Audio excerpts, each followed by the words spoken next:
नमस्कार. आशू रेसिपीमध्ये तुम्हा सर्वांचं खूप खूप मनापासून स्वागत. आज गिलक्याची रस्सा भाजी करणार आहोत. रेसिपी आवडली तर सबस्क्राईब करा.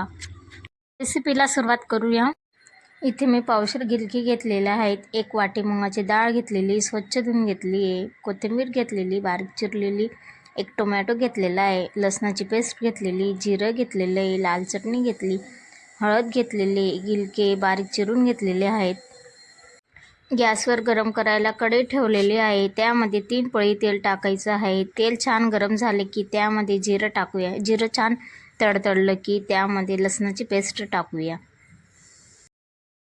लसणाची पेस्ट लाल होईपर्यंत परतून घ्यायची आहे. त्यानंतर टोमॅटो टाकूया.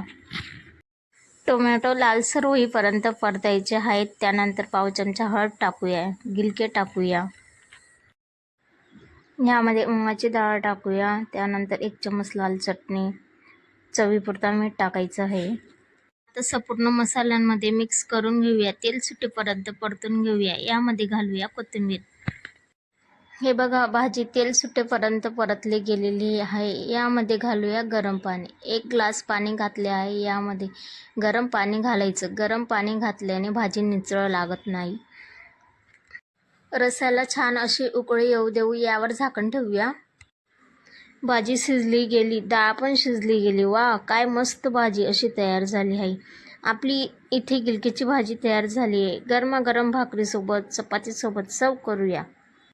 रेसिपी आवडली असेल तर लाईक करा, शेअर करा, सबस्क्राईब करा. पुन्हा भेटूया अशा एका नवीन रेसिपीसोबत. तोपर्यंत धन्यवाद.